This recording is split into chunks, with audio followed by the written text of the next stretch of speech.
Magandang umaga po sa lahat, Luzon, Visayas, Mindanao, kung sa kayong panig ng mundo po, tayo nagbabalik dito sa ating YouTube channel. Samuel Soriano TV29 para mag-discuss ulit ng another coins at ito po ay ating hilig, mangulikta ng barya. Kaya tayo nandito nagsiselling ng kanilang mga laga ang aking mga koleksyon. Ayan po para malaman natin ang kanyang tunay na presyo po. At isa naman tayong kolektor. Magandang umaga po sa lahat ng ating mga senior citizen dyan. Ayan po kung saan kayong dako ng mundo po.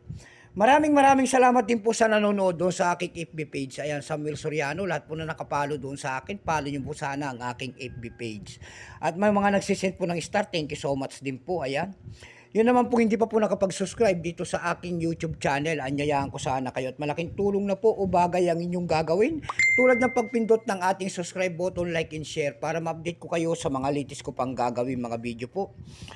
Meron na naman tayong pag-uusapang barya guys at ito po ay mga sinaunang barya ng Pilipinas. 5 centavos po ay ang Pilipinas, lalaki po, nakaupo na may harap na bulkan. Year 1945 ang ating pag-uusapan. Ayan, bago tayo magsimula sa ating talakayan, ayan, kilalanin mo muna natin siya para makita natin ang kanyang presyo. Issue po Philippines po, period Commonwealth, 1935 hanggang 1946, type nito standard circulation coins years, 1944 hanggang 1945, value nito 5 centavos po.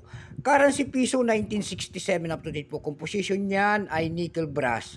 May bigat lamang itong 4.92 grams, may haba pong 19 mm, may kapal po naman itong 2.4 mm, hugis po syempre bilog.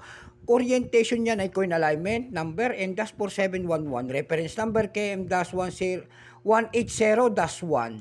Coat of Arms of the Philippines ang kanyang nasa likod. Ito pong year 1945, ito po ay 41%. Kung ilang piraso naman ang ginawa ng Bangko Sentral sa barya na hawak natin, ito po ay 101,116,000 piraso po.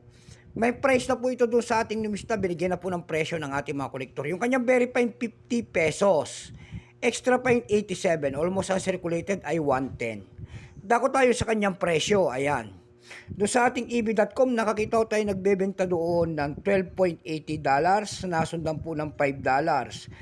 Mayroon na rin tayo nakita doon na 200 pesos. Ayan, per piece. Dako tayo sa Carousel PH, pangalawang site ng ating pinuntahan. Sa Carousel PH po, nakakita tayo nagbebenta doon ng 600 pesos nito. Nasundan po ng 400 pesos. At then, nasundan pa ito ng 380 pesos. Yung pinakamalit po ay 150 pesos na bintahan po. Ayan lamang po ang ating may babahaging kanyang presyo. Ayan, wala na, sagad na. So hanggang dito na lamang po. Keep safe po sa lahat and God bless.